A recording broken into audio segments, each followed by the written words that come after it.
السلام علیکم ورحمۃ اللہ وبرکاتہ نحمده ونصلی علی رسوله الکریم اما بعد اعوذ باللہ من الشیطان الرجیم بسم اللہ الرحمن الرحیم۔ آج ہم 23ویں پارے کا خلاصہ بیان کریں گے۔ 23ویں پارے کی ابتدا جو ہے سورۃ یاسین کے بقیہ حصے سے ہو رہی ہے، جو کہ سورۃ یاسین 22ویں پارے کے آخر میں شروع ہوئی تھی۔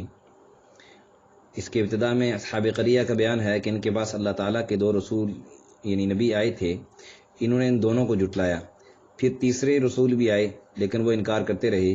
پھر شہر سے ایک بزرگ دوڑتے ہوئے آئے، انہوں نے اپنی قوم کو مشورہ دیا کہ ان رسولوں کی پیروی کرو، اسی میں نجات ہے، اور خود ایمان لانے کا اعلان کیا۔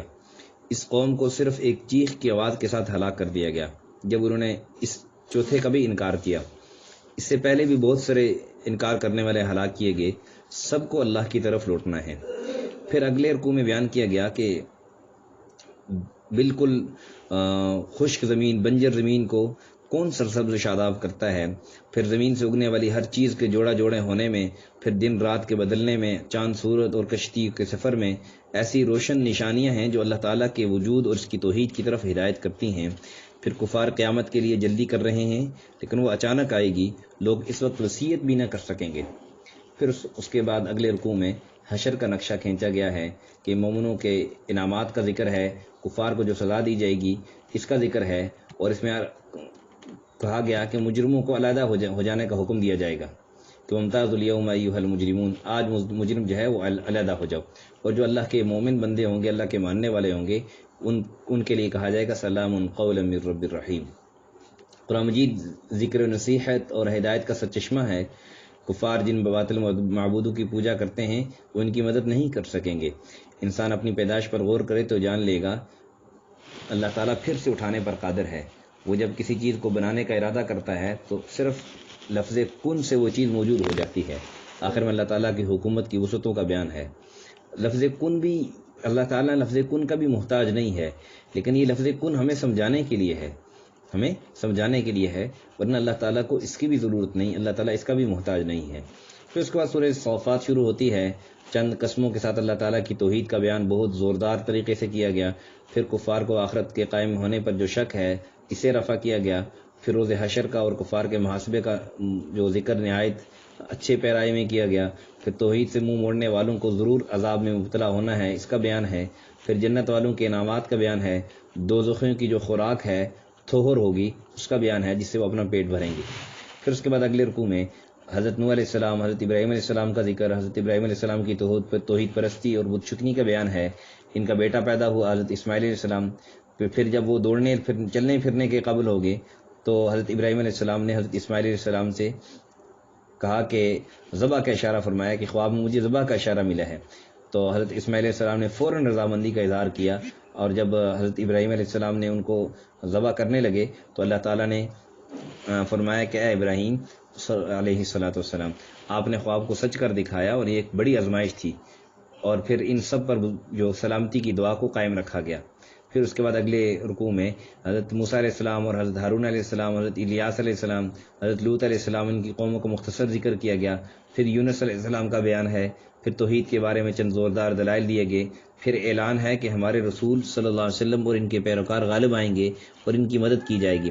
آخر میں رسولوں پر سلامتی کے نزول کا ذکر ہے اور اللہ تعالیٰ کی حمد بیان کی گئی ہے۔ اس کے بعد سورہ صاد شروع ہوتی ہے۔ سورہ صاد کے آغاز میں قرآن مجید کی قسم کھائی گئی ہے جو ہدایت اور رہنمائی کا سرچشمہ ہے۔ پھر کفار کی ضد اور ان کے کفر کا بیان ہے، اور ان کے لیے ایک خدا کی پوجا کرنا بہت عجیب سی بات ہے۔ پہلے انبیاء کی اقوام نے بھی ان کا انکار کیا تھا، اس لیے ان پر عذاب نازل ہوا۔ اور اس کے بعد حضرت داؤد علیہ السلام کی حکومت کا ذکر ہے۔ پھر ایک خاص واقعہ مذکور ہے جس سے حضرت داؤد علیہ السلام کے عدل و انصاف پر روشنی پڑتی ہے۔ اس سے اگلے رکوع میں حضرت سلیمان علیہ السلام کی حکومت کی وسعتوں کا بیان ہے۔ پھر ان کے 2 واقعات مختصر بیان کیے گئے۔ پھر حضرت ایوب علیہ السلام کے صبر و استقلال کا بیان ذکر ہے۔ پھر حضرت ابراہیم علیہ السلام، حضرت اسحاق، حضرت یعقوب، حضرت اسماعیل، حضرت یسع، حضرت ذوالکفل علیہ السلام کا ذکر ہے۔ پھر نیک لوگوں کے اجر کا بیان ہے۔ پھر کفار کی سزا اور ان کی ندامتوں کا بیان ہے۔ پھر اس کے بعد اگلے رکوع میں حضور صلی اللہ علیہ وسلم کے نذیر و مبین ہونے کا بیان ہے اور اللہ تعالیٰ کی ربوبیت کا ذکر ہے۔ پھر حضرت آدم علیہ السلام کی تخلیق، فرشتوں کے سجدہ، ابلیس کا انکار و تکبر اور اس کے ملعون ہونے کا بیان، جو لوگ ابلیس کی پیروی کریں گے وہ ابلیس کے ساتھ ہی دوزخ میں ڈالے جائیں گے، اس کا بیان ہے۔ ابلیس نے چونکہ وعدہ کیا تھا کہ میں ان کو بہکاؤں گا، تو اللہ نے کہا جو تیرے بہکاوے میں آئیں گے وہ تیرے ساتھ جہنم میں جائیں گے۔ یہ تمام واقعات ذکر کرنے کا مقصد لوگوں کو نصیحت کرنا ہے۔ پھر اس کے بعد سورہ زمر شروع ہوتی ہے۔ سورت کے شروع میں قرآن پاک کی تنزیل اللہ تعالیٰ کی طرف سے ہونے کا بیان ہے۔ پھر قرآن کی تعلیم کے مطابق اللہ تعالیٰ کی عبادت خالص اعتقاد کے ساتھ کرنے کا حکم ہے۔ پھر بت پرستوں کی ایک دلیل کا رد ہے، اور اللہ تعالیٰ کی بزرگی بیان کی گئی ہے کہ اس کی کوئی اولاد نہیں ہے، اور وہ اللہ ایک ہے اور زبردست ہے، جس نے ساری کائنات پیدا کی، انسان کو ماں کے شکم میں پیدا کرتا ہے، انسانوں کے فائدے کے لیے مویشی پیدا کیے، اور ان نشانیوں کو دیکھ کر بھی اگر لوگ اللہ تعالیٰ کا کفر کریں تو اللہ تعالیٰ ان سے بے نیاز ہے۔ اگر اللہ تعالیٰ کے بندے اللہ تعالیٰ کا شکر کریں تو اللہ تعالیٰ ان سے راضی ہوگا۔ گویا جو اللہ کا شکر ادا کرتا ہے اللہ سے راضی ہوتا ہے، اور جو شکر نہیں کرتا اللہ سے راضی نہیں ہوتا۔ قیامت کے دن کوئی بھی دوسرے کا وزن نہیں اٹھائے گا، عالم اور بے علم، یعنی ایک آدمی عالم ہے اور ایک جاہل ہے، اور اسی طرح ایک آدمی عابد اور زاہد ہے، اور اسی طرح دوسری اس کے مقابلے میں ایک غافل آدمی ہے یا ناشکرا آدمی ہے، تو یہ برابر کیسے ہو سکتے ہیں؟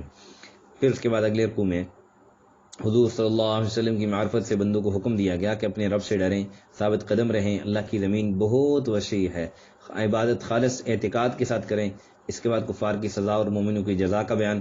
مومن اللہ تعالیٰ کے عطا کردہ نور پر ہیں، اللہ کے ذکر سے متاثر نہ ہونے والے ان کے برابر نہیں ہو سکتے۔ پھر فرمایا کہ تلاوت قرآن سے مومنوں کے دل نرم ہو کر اللہ تعالیٰ کے ذکر کی طرف مائل ہو جاتے ہیں۔ اللہ تعالیٰ انکار کرنے والوں کو سخت عذاب میں ڈالے گا، اور اس کتاب میں قرآن مجید میں یعنی لوگوں کے لیے ہر ضروری مضمون بیان کیا گیا تاکہ لوگ نصیحت قبول کریں۔ اس کتاب میں کوئی آپس میں الجھاؤ نہیں، قیامت میں سب فیصلہ ہو جائے گا۔